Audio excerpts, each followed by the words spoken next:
A debtor's daughter like her should count it a blessing just to be alive. Under the blistering noon sun of Eden Hollow, the cutting words fell from the lips of a wealthy ranch heir. High upon his black stallion, Ezekiel Boone sat tall, his cold blue eyes sweeping over Clara as though she were nothing more than sport. Before him, Clara, her dress faded, her back bent beneath the crushing weight of her father's debt, lifted sack after sack of grain in silence, sweat staining the worn fabric. The crowd followed his sneer, their whistles and jeers striking her like whips, turning her quiet endurance into a public jest. But none could foresee that the woman they mocked would one day stand unshaken in the storm, the one to save Boone Ranch from ruin. Nor could they imagine that Ezekiel himself, the man who once smirked at her burden, would kneel trembling to beg her to stay. And when that day came, Eden Hollow would bow its head in silence, forced to confess the truth. The woman they had once dismissed as a shadow was, in fact, the irreplaceable treasure of the West. Eden Hollow's square lay beneath the searing blaze of a summer noon. The sun poured down hard enough to melt the red dust that clung to the ground. Hooves stirred the dirt into clouds, mixing with the scent of leather and sweat from the crowded marketplace.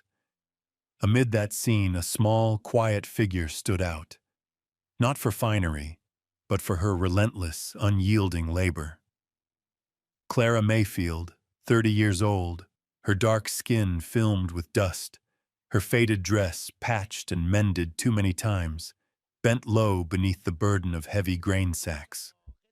Her narrow shoulders trembled under the weight, roughened hands clutching the straps so they wouldn't slip. Each step pressed deep into the hardened ground, weary yet steadfast. Folks stopped to watch, not with sympathy, but with ridicule. Glances sharpened with scorn, whistles laced with mockery, and whispered words cut like the edge of a thin blade. A black woman in debt. What could she know but cooking? A man slurred, drawing laughter from those nearby. A vegetable seller shook her head, lips pressed tight in disdain. Even children mimicked the groan, whispering among themselves before bursting into cruel laughter, pointing at Clara as though she were a jest. She gave no reply, did not stop. The way Clara lowered her head, lips pressed firm, pouring her strength into the sacks on her back. It was as though the labor itself was the only armor she owned against the invisible barbs. Beneath the scorching light, sweat trickled down her cheek, fell into the dust, and vanished without notice. High on a black stallion, visible above the crowd, sat Ezekiel Boone. 25, tall, sun-browned, his deep blue eyes held the confidence of pride. He was the only son of the Boone family, owners of one of the richest ranches in the territory. In a white shirt trimmed with leather, brand-new riding trousers, and polished boots, Ezekiel was the very image of frontier arrogance. He reined in, took in the sight, and let a smirk curl across his lips. To Ezekiel, the picture of Clara bent beneath the sacks was nothing more than a cheap performance, something to pass the time, a show of degradation. In his mind, the thought came easily. A debtor's daughter like her should count herself blessed just to be alive. What more was there to see? He sat tall in the saddle, gaze sliding over her without concealing his contempt. The crowd, catching his expression, followed suit, as if the young Boone's permission had loosed their cruelty. Clara knew it all. Her ears long accustomed to whispers, her eyes to cutting stares. Habit did not mean numbness. Her chest ached with every beat, yet her hands never loosened. She drew a sharp breath. The taste of dust and sweat choked her throat. One more sack, and then another. Each time she laid one down, she straightened, wiped her brow with the hem of her dress, and bent again. An old man by the roadside watched, his eyes holding a sympathy he dared not voice. He knew Clara bore more than sacks of grain. She bore the debt her father left behind after death. Debt had chained her into endless work, her strength spent coin by coin to pay it off. And because of her skin, many saw that labor not as valor, but as the mere duty of the lowly. Across the street, Ezekiel glanced toward his parents. They stood silent, their eyes upon Clara with an unreadable thoughtfulness. He smirked. Do they pity her too? There was nothing remarkable there but a bent back and swollen hands. To Ezekiel, born into wealth, pride unbent, he saw nothing but the ordinary, nothing but the low. And yet, to others, the image bore a different weight. A mother with a child in her arms sighed as she watched. A blacksmith shook his head, uneasy, powerless. Somewhere in their hearts, all felt the rare steel within the woman's steps, but none spoke, for fear that compassion would make them the next target of mockery. Still, the moment dissolved, swallowed up by Ezekiel Boone's cold eyes and his smirk. He jerked his chin, tapped his boots to his horse, and rode away in a cloud of dust, leaving contempt in his wake. In his heart, what he had seen left no mark but boredom. That day in Eden Hollow, beneath the cruel noon sun, the scene carved itself into silence. A black woman, diligent yet dismissed, forced to walk on, for to stop would mean to fall. Evening fell faster than usual, the sun sinking behind the western ridges and leaving a sky the color of scorched copper. Eden Hollow braced itself for the onset of a dust storm, familiar, yet always feared. The wind howled across the plain, whipping up spirals of red grit that stung skin and scorched the hides of horses. Rolling clouds of gray surged over half the sky, swallowing the light. At the edge of the pasture, Ezekiel Boone gripped the reins of his black stallion, frowning at the scene before him. Hundreds of cattle had grown restless, hooves pounding, horns thrashing, eyes flashing red with panic. Their lowing blended with the rising wind, a thunderous drumbeat that made the ground tremble beneath his boots. One ranch hand shouted, his voice breaking, "The storm's here! If they stampede, the season's lost!" Ezekiel hauled hard on the reins, shouting commands, but the wind devoured his words. His horse reared, shrieking, nearly unseating him. He lashed the whip down, but the animal only grew wilder. Dust cloaked his vision until all he could see were dark horns crashing against each other, pressing toward the fence. His heart hammered. For the first time, the heir born to wealth and ease felt himself small against the raw force of nature. He roared again, but the cry was swallowed whole. Boards along the fence splintered and snapped. Ruin was seconds away. Then, from the shadow of the supply shed, a figure burst forth. Clara Mayfield, her faded dress whipping against her legs, clutched a torch blazing with fire.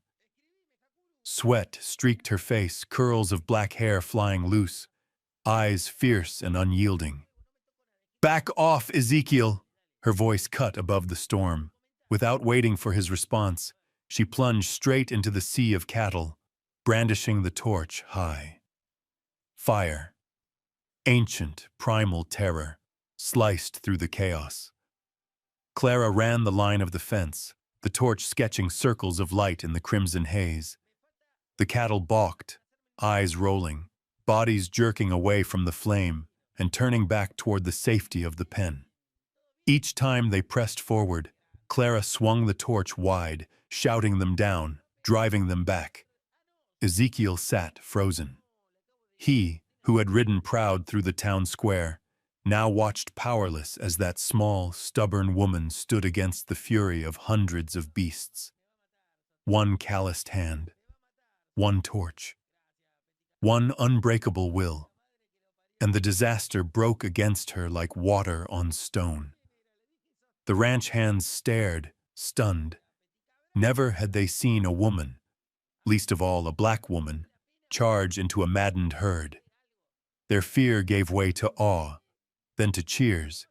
They snatched up more torches, running to flank her, following her lead.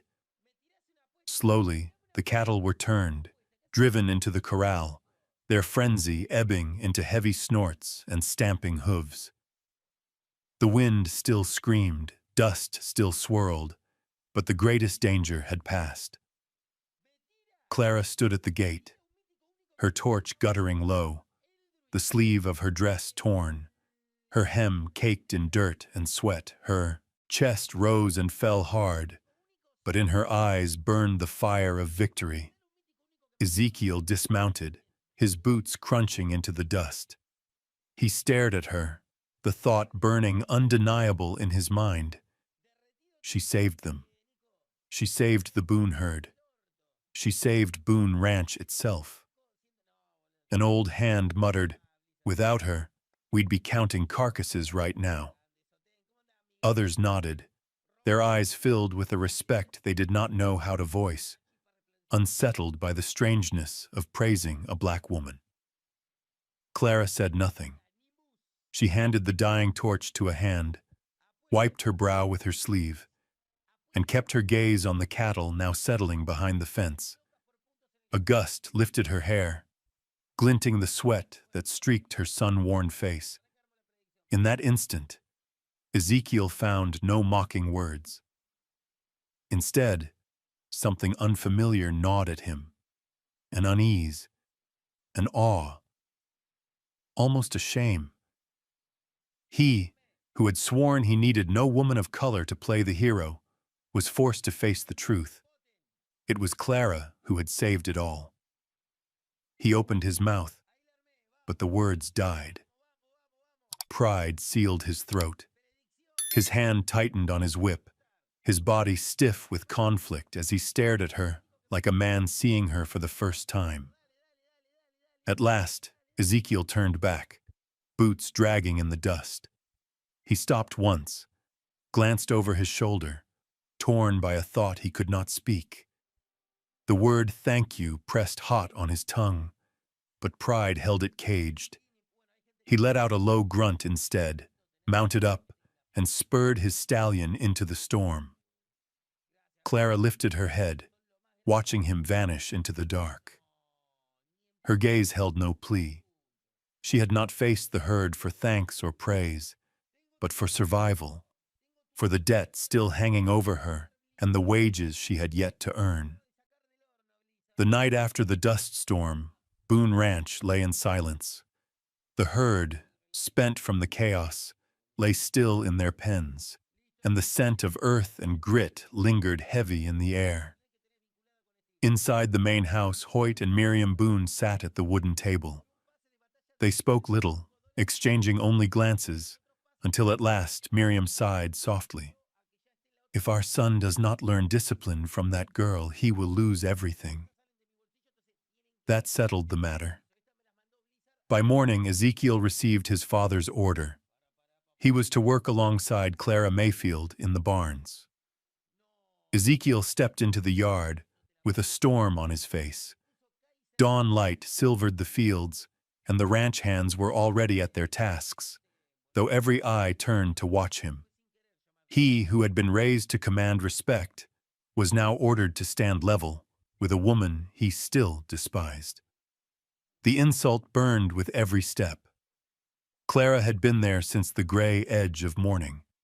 She wore a coarse but clean dress, a small ledger, and dull pencil in her hands. Her deep brown eyes fixed on the papers spread across the wooden table. Calloused fingers flipped invoices, marking neat notes in the margins. Her curls were tied back, loose strands ruffled by the cool dawn wind. When Ezekiel's shadow fell across the table, Clara lifted her gaze for only a moment before returning to her writing. No greeting, no jest, no acknowledgement of the boon heir's presence. The indifference stoked Ezekiel's temper. He planted his hands on his hips, voice sharp. I was ordered here. Don't think you have the right to command me. Clara looked up again, her eyes calm as a still pond.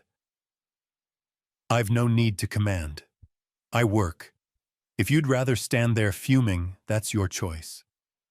The words, light as breath, struck hard at his pride. Ezekiel's jaw clenched, his hand tightening on his riding crop. He was not accustomed to being ignored, much less answered so plainly by a woman. He dragged a chair out and dropped into it, snatching a pile of papers. Give me that. I'll do it myself, and we'll see if you're half as clever as you think. Clara slid a stack of old ledgers across the table. Invoices from last month. Find what's wrong if you can. Ezekiel bent low, eyes scanning the scrawled numbers. His brow furrowed, then deeper still. Rows of crooked sums, overlapping signatures, crossed-out figures, like stumbling blind through a maze. He slammed the papers down. This is a mess! No one could make sense of it! Clara shrugged. I do, every week. Heat rose in Ezekiel's face. He could not fathom how she endured hours buried in such drudgery. He threw his pencil down. This is beneath boon time. My work is to ride, to command, not to scratch at numbers like some hired hand. Clara's gaze softened, but her words did not bend. The herd does not live on pride. It lives on grass, water, and accurate reckoning. Without the numbers, you command nothing. The truth caught in his throat. Rage welled as he faced the sting of her words. All his life he had been praised as strong, clever heir to the ranch. Yet today, a woman of color spoke plain that he knew nothing. He shoved back from the table, ready to storm off. But the ranch hands, glancing from the stables, held him in place. To leave now would be to concede defeat. He drew a breath through his teeth, dropped back into the chair, and seized his pencil. Fine. I'll do it. Let's see just how far your wisdom goes. Clara did not smile, did not taunt.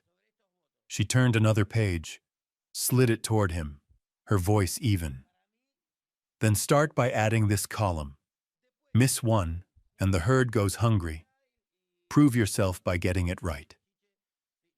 The air between them stretched taut as wire. Ezekiel bent low again, sweat breaking on his brow though the morning air was cool. The figures swam before his eyes. Each error drew fresh anger.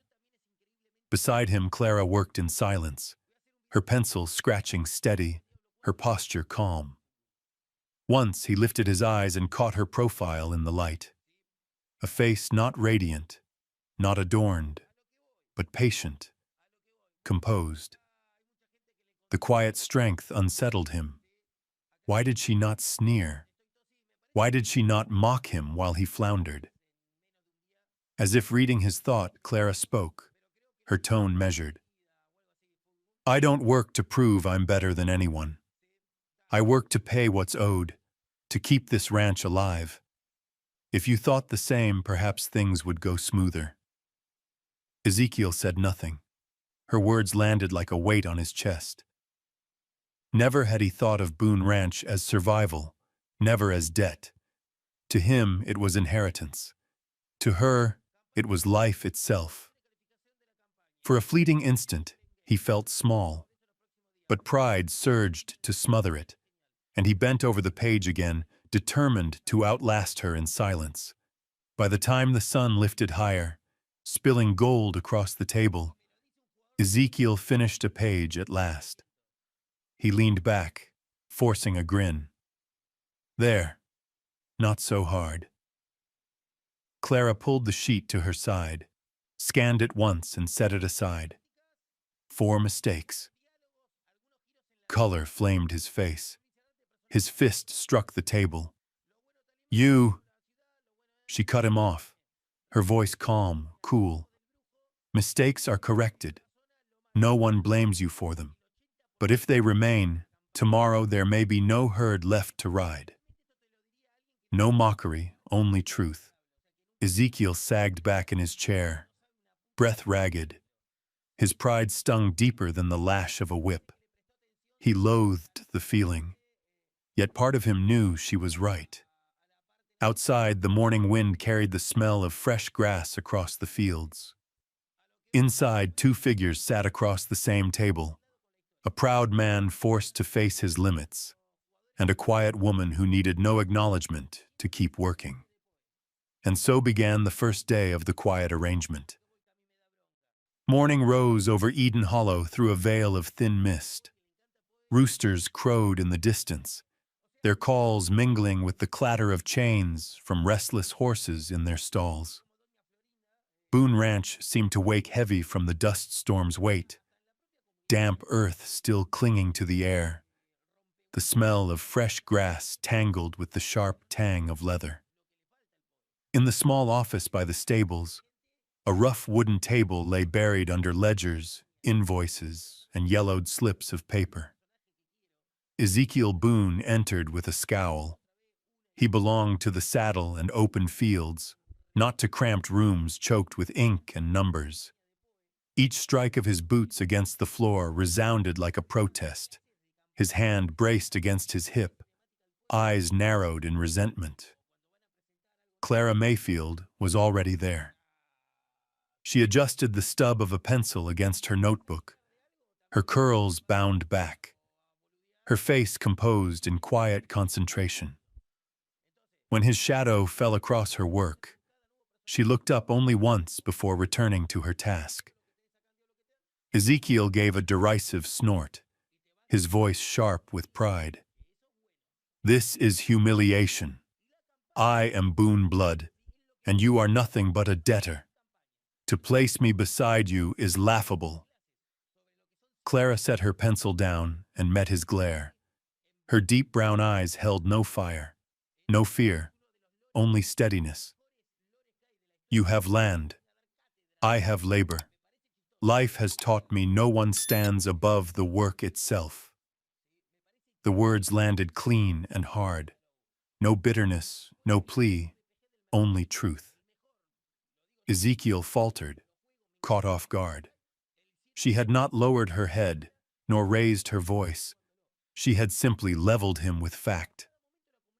He snatched a bundle of papers, tossed them onto the table. Fine then. Let's see what lesson you think to teach me. Clara drew the stack toward her, flipping through. Invoices stained with smudged ink, careless signatures, hastily scrawled numbers. Her fingers stilled on one yellowed slip, tapping lightly on the figures. This one, she murmured. Are you certain this is your father's hand? Ezekiel frowned, leaning in. The signature was familiar, yet off. Lines less firm, strokes wavering. Of course, it's his. Boone Ranch has never been cheated by trifles like this. Clara spread more invoices beside it. Look closer. The older ones. His pen strikes clean, strong. Here it falters. And the count of cattle sold doesn't match the herd records. This slip inflates the sale by 20 head. Ezekiel snatched it back, scanning furiously. The numbers didn't align. His jaw tightened. It could be a mistake. Clara shook her head. Once could be mistake. But 4 slips in a row, each padded. Boone Ranch has bled near half its stock this season. That signature is forged. Her words hit like a hammer.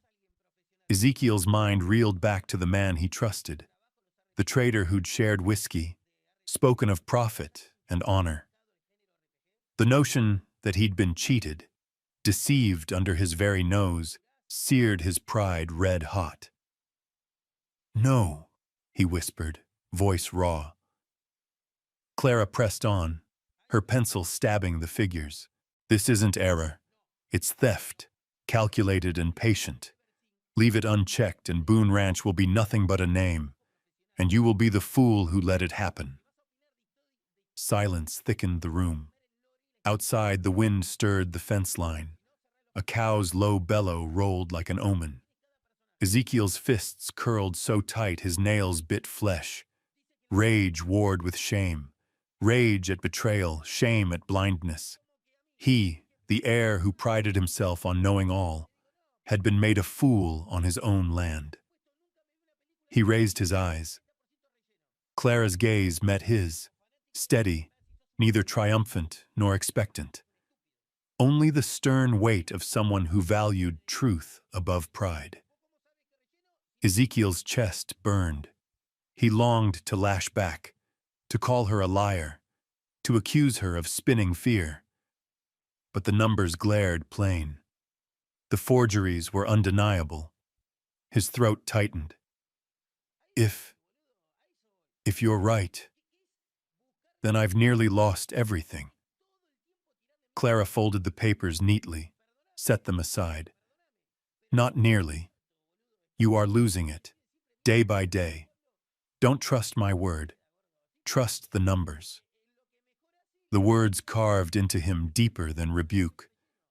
A crack split the fortress of his pride.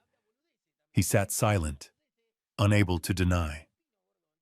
Clara bent again to her work, pencil moving steadily, as if uncovering fraud were but another duty in her long ledger of labor. No need for recognition, no wish for praise. Work was survival, and survival meant debt paid, life preserved. Ezekiel watched her hands, calloused, sure, turning each page, and felt a thought strike him unbidden.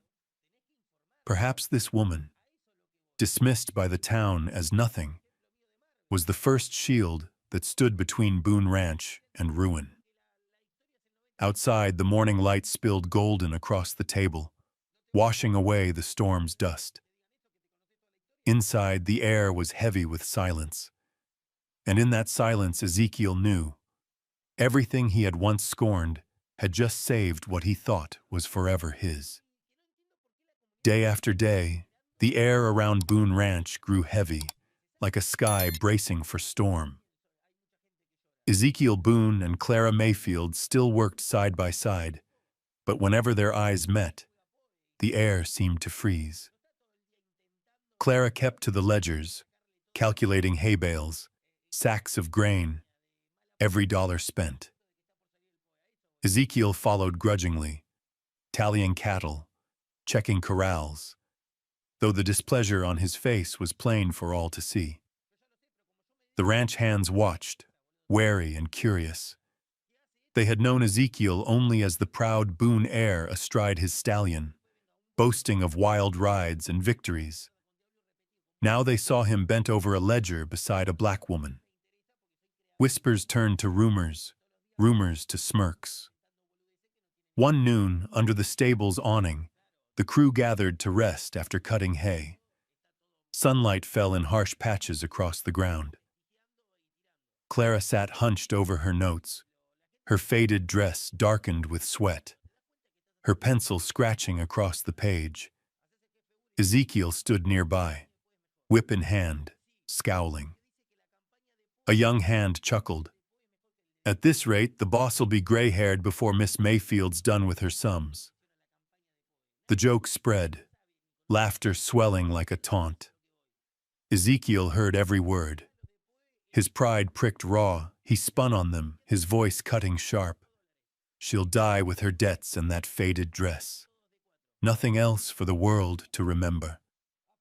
The words slashed cold, not only at Clara, but as a proclamation to the men.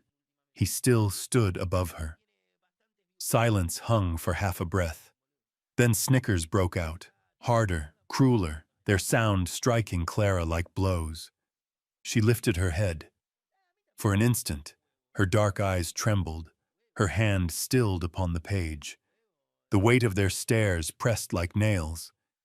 Yet she bowed again, her pencil steady, her letters straight. Ezekiel faltered. He had expected tears, fury, retreat, something to affirm his superiority. Instead, her silence, her upright spine, the absence of even one falling tear, unsettled him. The noon passed in the smell of cut hay, the hiss of wind. When the hands scattered back to work, only Clara's pencil scratched on. Ezekiel, left in the quiet, found the laughter echoing in his mind, harsh and bitter. That night, Boone Ranch lay hushed beneath a pale moon. Insects rasped in the fields. Clara sat alone in the stable, her back against the wooden wall, horses breathing warm beside her. The scent of straw and sweat of beasts wrapped the air. She drew her knees close, staring at her calloused hands. The words from noon replayed, carved deep. She'll die with her debts and that faded dress. Each syllable like a thorn lodged in her heart. For a moment her eyes burned, but Clara clenched her teeth, pressed her head against the wall, whispering into the dark, "I won't cry, never for those who scorn me." The vow was soft, but in the silence it rang like steel. She closed her eyes, let the ache sink inward instead of spilling out. A draft whistled through the gaps in the boards, carrying the sweet scent of hay. Soothing as a gentle hand, Clara pressed her palm to her chest, feeling her heart race. All her life she had known scorn, skin, debt, station. But hearing it from Ezekiel Boone, the man she had saved in the cattle storm, the man his parents trusted, cut sharper than the rest. One young colt pushed its head from the stall, nudging her shoulder. Clara laughed faintly, stroking its mane. "At least you don't care about faded dresses or ledgers," she murmured. The smile was thin, sad as moonlight. Yet in her eyes a spark of defiance still glowed. She would not fall. She had debts to pay, work to finish, life to carry on. More than that, she would not allow Ezekiel Boone nor any man to see her broken by shame. In the main house, Ezekiel tossed on his bed. The laughter of the hands rang in his ears, mingling with the sight of Clara's lifted eyes. No tears, no protest. Only silence. And that silence, to his surprise, gnawed at him. He rolled over, cursed himself. Why should he care? She was nothing but a debtor. Yet the picture of her sitting upright beneath their mockery haunted him. The men's cruel chuckles in his mind turned to the crack of a whip on his own skin. He shut his eyes, but sleep would not come. For the first time, Ezekiel Boone felt the truth. Some words, thrown carelessly, cut deeper than lashes. And tonight, it was his hand that had drawn the blade. Outside in the stable's pale light, Clara sat awake still, her back to the wall, her eyes open to the moon. The whisper she had spoken lingered in the night air. "I won't cry, never for those who scorn me." Dawn broke over Eden Hollow, the first light laying a pale gold across the fields. The air was fresh after the night winds, roosters crowing in the distance, cattle lowing in the pens. Boone Ranch stirred awake with its familiar rhythm, the scrape of shovels, the shuffle of boots in the yard. Ezekiel Boone stepped onto the porch, eyes heavy from a sleepless night. Clara's calm gaze from the evening before haunted him still. The way she had borne his cruelty in silence, refusing to yield even as laughter cut her down. The memory gnawed at him like a burr beneath the skin. He turned toward the stables, hoping to outrun the thought. But at the main gate he stopped short. Clara stood facing Henry, the town's debt collector, a man with a lined throat and eyes sharp as knives. In her arms, a small cloth pouch. She untied it, counted out coins with steady fingers, and laid them in his palm. Henry nodded, his voice gravelly. A payment in good faith. Your father's debt was heavy, but better something than nothing. Ezekiel strode forward, anger flashing. What are you doing? This is Boone business, not yours. Clara lifted her eyes, calm as ever. It is mine. My father's debt chains me still. I won't have Boone Ranch burdened with it. Ezekiel froze. He knew that sum. It was nearly all she had earned, scraped from endless hours of toil at the ranch. To her, it was everything. To him, it was nothing. He wanted to tell her she was foolish, that Boone coffers could manage, but the resolve in her gaze silenced him. What he saw there was pride. Quiet, unyielding pride that would not be stripped again. Henry left, and the yard fell still. Clara turned, her shoulders damp with sweat, her steps slow but sure. Ezekiel opened his mouth, but the words caught in his throat. He followed her in silence. By noon, under the hard glare of sun, Ezekiel walked the fence line with the hands when a sound rose from the far stalls, a deep, commanding whinny. His heart clenched. Midnight. The black stallion, pride of the Boone herd, pawned off 2 years ago to settle debt. He broke into a run. The stall door stood open, and there was Midnight, mane gleaming, eyes burning. Beside him stood Clara, reins in her hands, palm stroking his neck, murmuring softly. Ezekiel stopped cold.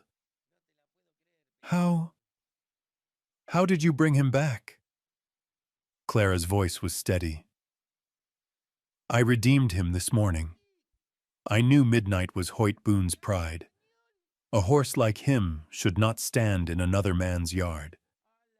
Redeemed? Ezekiel's voice cracked. With what money? Clara said nothing. She didn't need to. The truth lay plain in her silence. The coins she had scraped together, denying herself, saving every drop of sweat, had been spent on this horse. Shame swept Ezekiel. He thought of the years he had not cared, dismissing Midnight's loss as replaceable. Boone Ranch rich enough to buy another. Yet Clara, no kin, no heir, had cared enough to bring him home Midnight, tossed his head, greeting his old master. Ezekiel reached out, his hand trembling as it sank into the stallion's mane. Memories surged. His boyhood rides across the fields, his father watching from the porch. His throat tightened. He turned to Clara, voice hoarse. Why? Boone Ranch owes you, not the other way. Her answer was quiet, nearly a whisper. I won't watch a family lose its pride to neglect. If I can mend it, I will. That's all. So simple. Yet to Ezekiel, it struck like fire. He felt shame burn in him, shame that he, heir of Boone, had done less for his legacy than a woman bound to them by debt. That evening, as the sun fell low, Ezekiel stood alone on the porch, staring out across the fields. In his mind replayed the sight of Clara pressing silver into Henry's palm, of Clara leading Midnight into the stall. He thought of his parents, their lessons of pride and stewardship.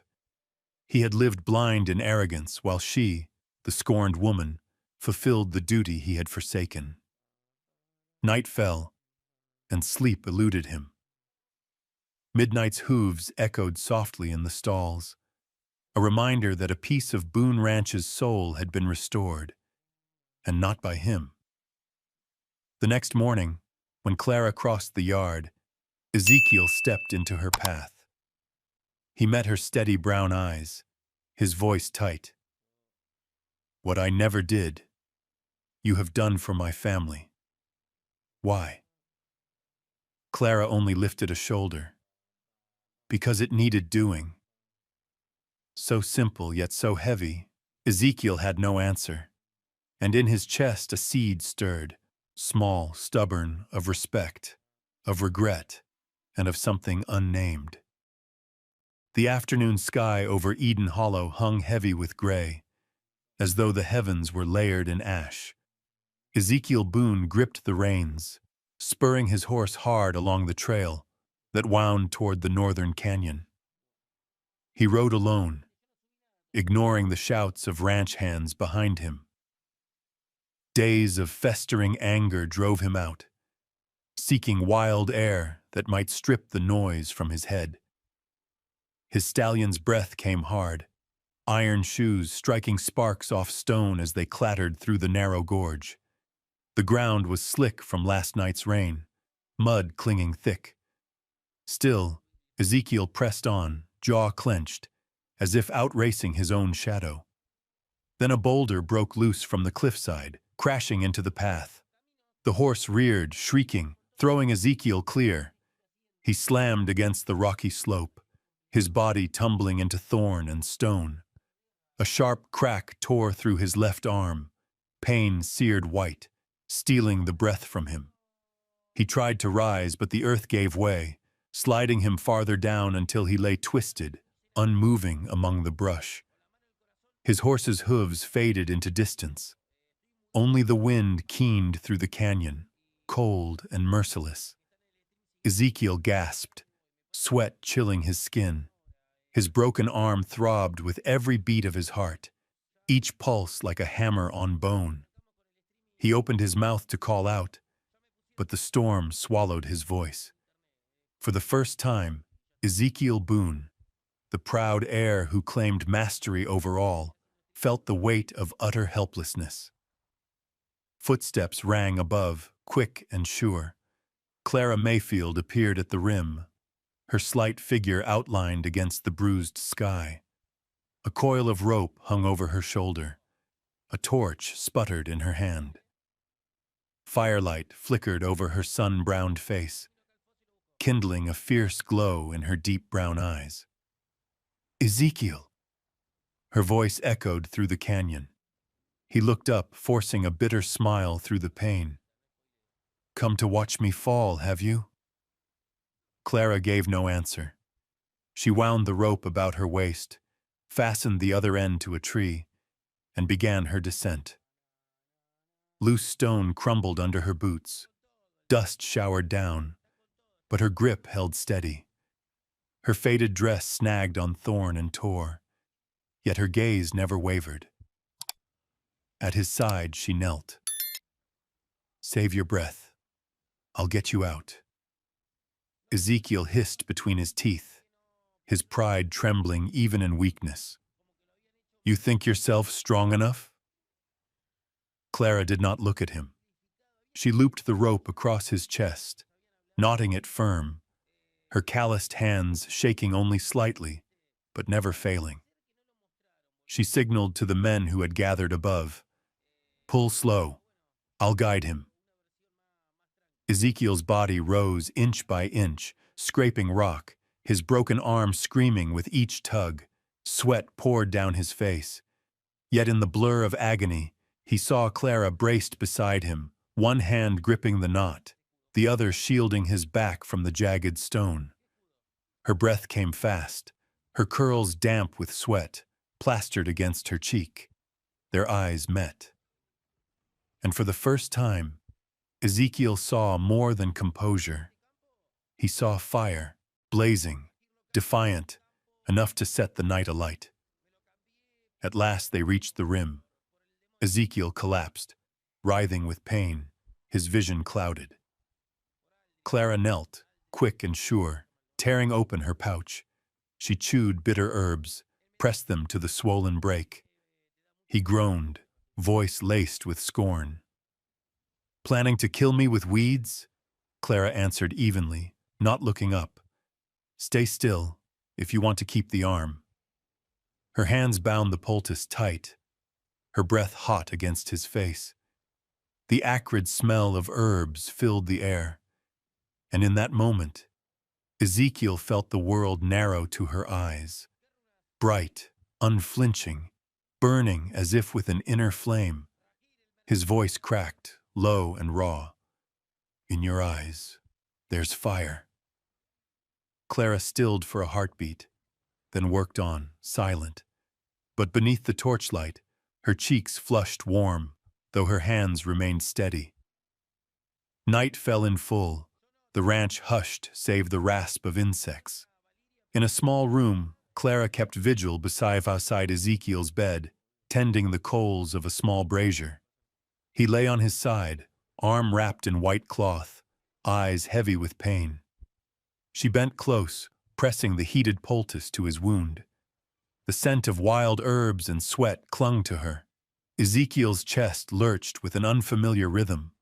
For the first time, he no longer saw a debtor, nor a scorned black woman. He saw only a person, eyes alight with fire, glowing in the darkest night of his life.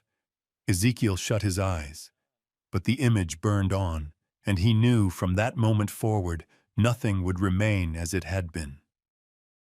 In the days following the canyon accident, Boone Ranch seemed to breathe new air. Ezekiel Boone, the young master once known only for barking orders, began to change. He listened when Clara Mayfield spoke, no longer spitting scorn at every suggestion. The numbers in the ledgers held fewer mistakes. The work assignments for the hands fell into order. Out in the fields, Ezekiel learned to step back, letting the seasoned men handle the tasks they knew best. He observed, offering quiet words instead of sharp rebukes. One morning when young Tommy fumbled with the gate latch, Ezekiel approached and said only, slow and steady, "Fasten another wire here. It'll hold stronger." The boy looked up, startled.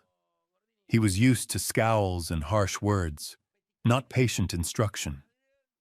That shift carried into the crew. Whispers quieted. The air of labor grew steadier.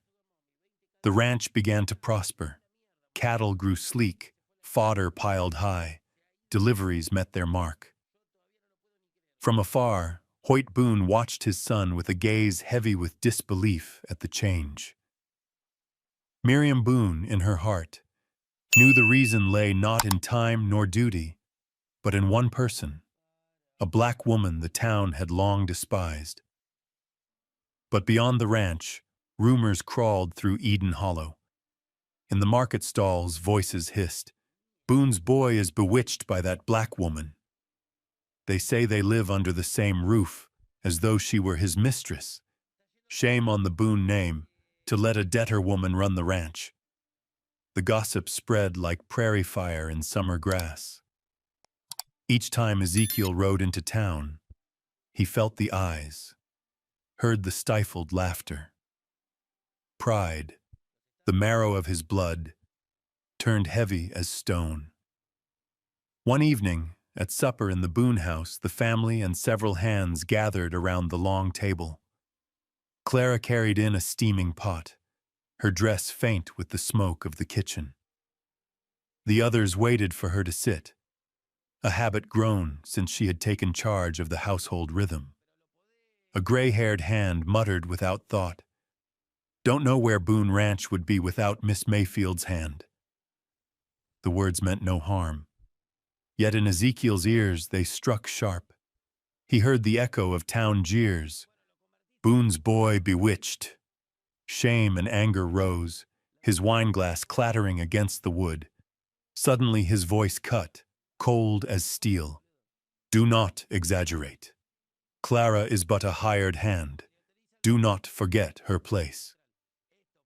The room froze. Forks and spoons halted mid-air. Every gaze shifted to Clara. She stilled. The words hung clear, a blade drawn before all. It spilled no blood, yet pierced straight through, her lips pressed tight, her brown eyes deep with pain and dignity entwined. She did not protest. She did not beg. She simply bowed her head, nodded once and returned to her meal. But her hand trembled on the spoon, broth spilling over the bowl's edge. Miriam Boone nearly spoke, but her son's glare stopped her. Hoyt only sighed, leaning back heavy in his chair. The hands kept their eyes down, silent as stone. That night, in her small room at the far wing, Clara sat by an old valise. The lamp flame threw her shadow stiff against the wall. She opened the drawer, gathering what little she owned. A faded dress, a handkerchief from her mother, the small ledger she kept. Each was laid in the case with calm precision. Her patience had met its end. She had borne the town's mockery, endured slights for her skin, her debt, her station. But when Ezekiel, who had shared the ledger's toil with her, whose life she had saved in the canyon, cast such words before the crowd, the wound ran too deep. Her whisper broke the silence, roughened by restraint. I have given all I could. If he sees only a servant, then I will go. The case snapped shut, the lock clicking like the hammer of a gun sealing fate. Clara blew out the lamp. Moonlight spilled through the window, silver across her face, serene, unbroken. In the main house, Ezekiel lay restless, eyes wide. His words from supper echoed sharp, each syllable a blade turned inward. He had thought they would set him free of shame, proof he was not bewitched. Instead, a hollow ache spread in his chest. A faint sound stirred the hall, the roll of a valise along the floorboards. Ezekiel shut his eyes, but his heart pounded. He knew the sound. Clara was packing. Clara was leaving. And for the first time in his life, Ezekiel Boone understood. There are wounds that shed no blood, yet are deadly enough to kill something within a man. The hinges creaked in the still night. Clara Mayfield had set her suitcase square at the threshold, her hand firm on the handle as if the first gust of wind would carry her out.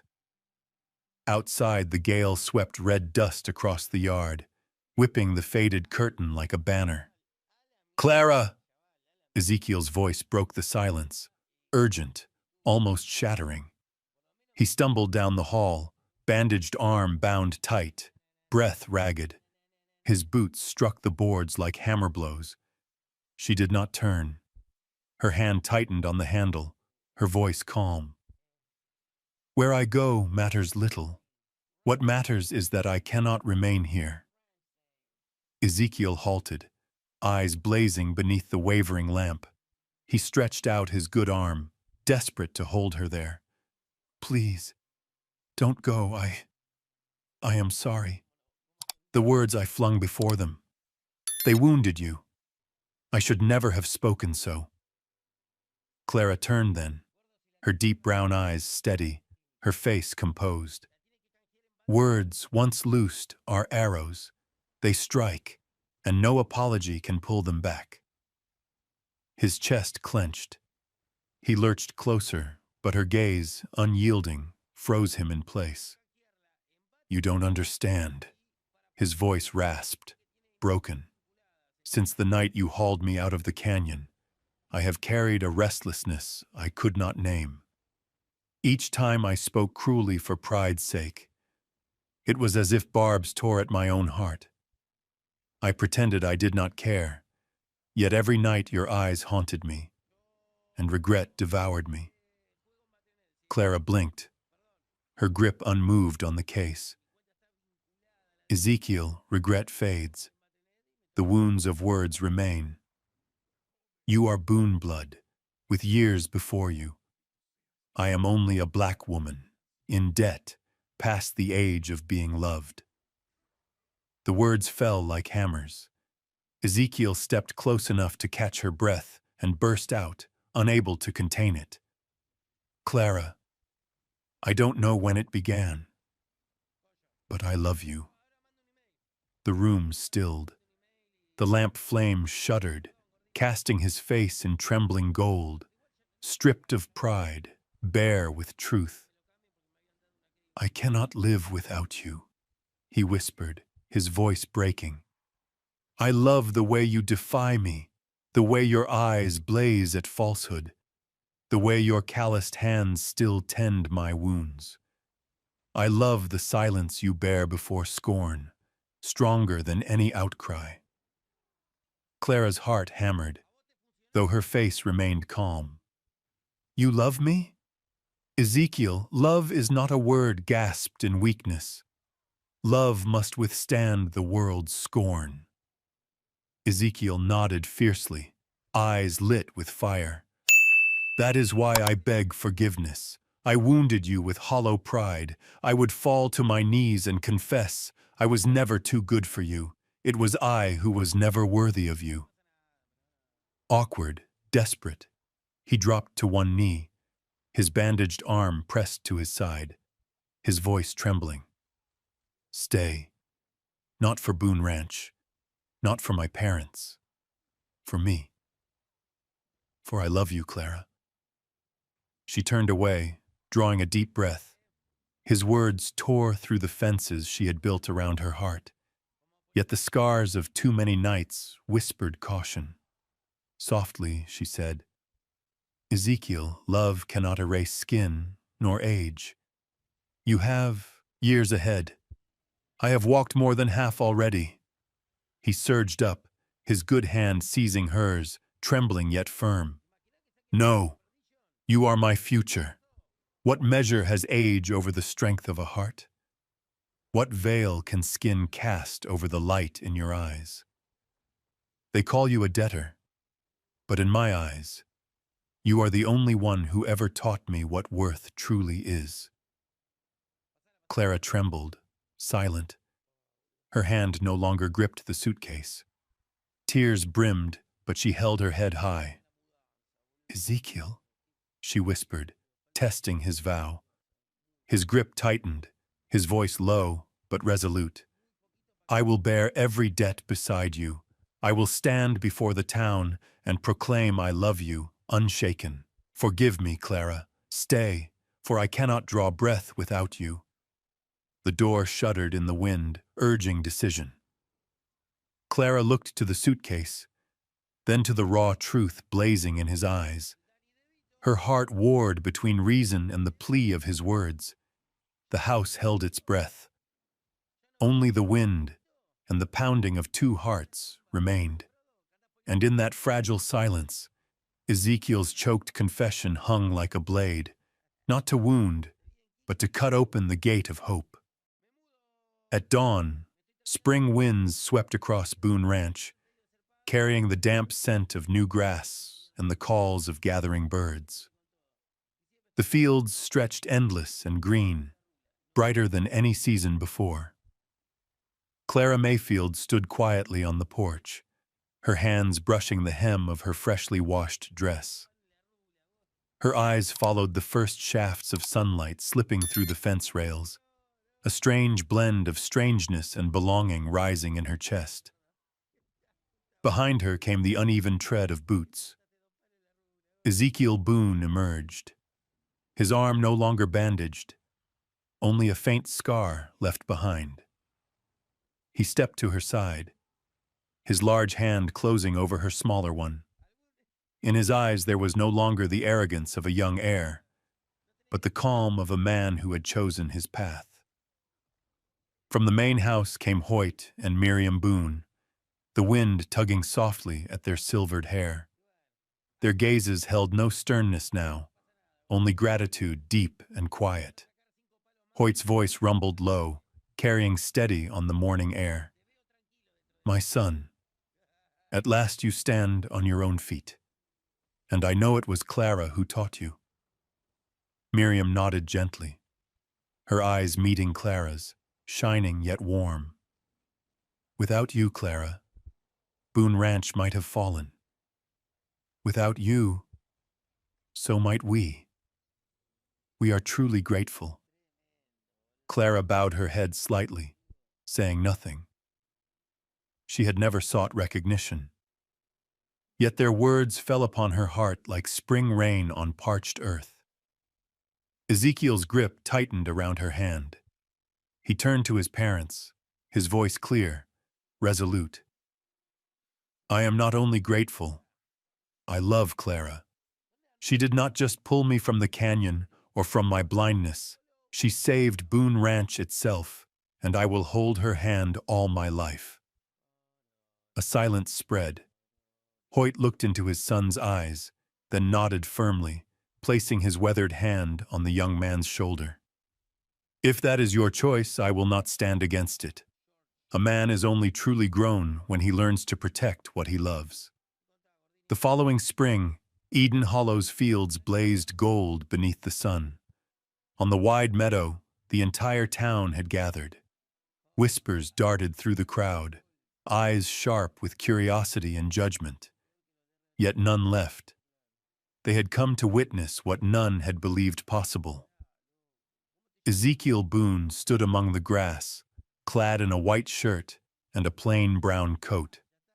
At his side was Clara Mayfield, her dark blue dress simple, her gaze steady, unafraid. He took her hand, raising his voice so it carried across the hush of hundreds.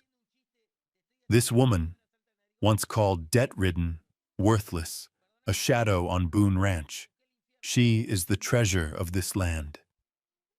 She is my treasure. The silence that followed was heavy and unbroken. No laughter, no sneer. Only the spring wind moving over the grass, carrying its sweet scent and the pounding of hearts. Clara lifted her head. In that moment, her brown eyes caught the light and blazed like fire. Every jeer of the past seemed to dissolve, leaving one truth. Boone Ranch endured and thrived by her hands and her heart. From the crowd, an old ranch hand, the same who had once sneered at her straining under sacks of grain, slowly removed his hat. One by one others followed, until the field was bare of hats, heavy with silent acknowledgement. Ezekiel turned, resting his brow against Clara's, his voice lowered for her alone. You once said you were too old to be loved, but you taught me love is not counted in years, only in the times we rise for one another. Tears welled in Clara's eyes, but her lips curved in a smile. For the first time, it was not the smile of endurance, but of joy fulfilled. Above, birds wheeled free against the sky. The spring wind rushed the fields, bearing witness to a vow no rumor could erase. Boone Ranch had found its treasure, and Eden Hollow bowed before the truth of it. That morning, sunlight filled the little wooden chapel of Eden Hollow. The old white doors stood wide, letting the spring wind sweep in with the scent of grass and the song of birds. The townsfolk had gathered in full, from gray-haired farmers to young girls whispering behind their hands. They no longer came to witness a scandal, but to behold what they knew would become a story retold for generations. Clara Mayfield stepped inside, her small frame clothed in a simple cream dress.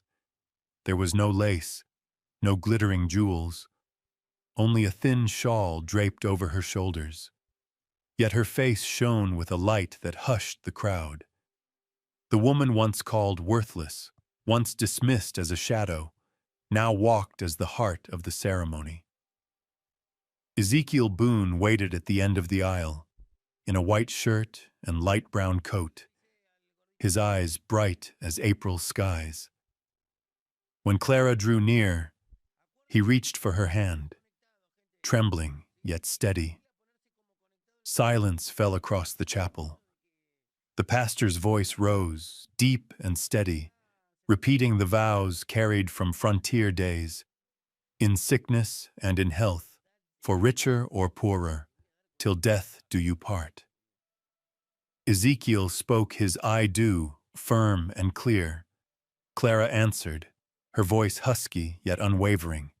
When the rings were exchanged, sunlight broke through the window, falling across their joined hands so that the gold blazed like fire.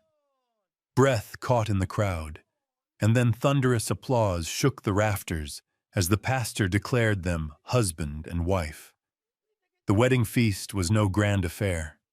A long table stood out in the meadow, laden with hastily cooked dishes, fresh-baked bread, and corn liquor poured into stoneware cups.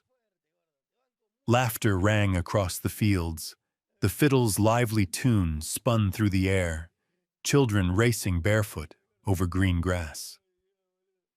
Ezekiel leaned close to his bride, his voice rough but tender. You once said you were too old to be loved.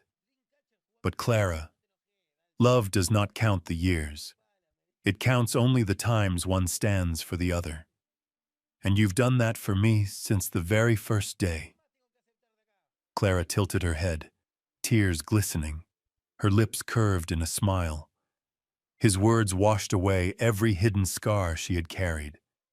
In that moment, all her endurance, her pain, her quiet pride finally met its rightful answer. The meadow hushed at his words, then erupted in cheers, hands clapping, cups clinking. No one whispered the black woman's spell any longer. They saw only a young man kneeling before love, and a woman brave enough to rise from the shadow of scorn. Night fell, and fires blazed across the ranch yard. Beneath the stars, fiddle music carried, boots stamped in rhythm, laughter echoing into the dark. Clara sat beside Ezekiel, hand in hand, her gaze unafraid at last. Before them, Boone Ranch glowed, not from wealth, but from newfound faith. A young ranch hand lifted his cup and shouted, "A toast to Miss Mayfield! No, to Mrs. Boone, the woman who made this ranch a home!" Voices roared back, cups lifted high against the starlight. Ezekiel turned to his wife, murmuring, "To them you are a legend, but to me you need not be a legend. You need only be Clara, the woman who taught me how to be a man." Clara laughed softly, her voice warm. "And you taught me this, that even with debt, even with a color despised, the heart can still be chosen if someone dares to see." From that day forward, Boone Ranch was remembered not just for its cattle or its fields, but for the love story that silenced Eden Hollow. Folks spoke of it with reverence. Love does not measure years, nor divide by skin, nor tally by debts. It chooses only those who dare to hold on, no matter the storm. And in the springs that followed, whenever the wind swept the green fields, the people of Eden Hollow remembered that day, the day an arrogant boy became a man who loved, and a woman once thought too old to be loved became the brightest treasure of Wyoming's prairies. For those who had walked many years, the story lingered as a simple, profound truth. Love is not possession, but lifting, standing, holding fast through the storm. At life's end, what remains is not the words of others, but the hand that held ours tight.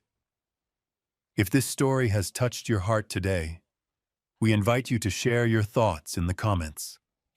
And don't forget to like and subscribe so you can journey with us through more Wild West love stories.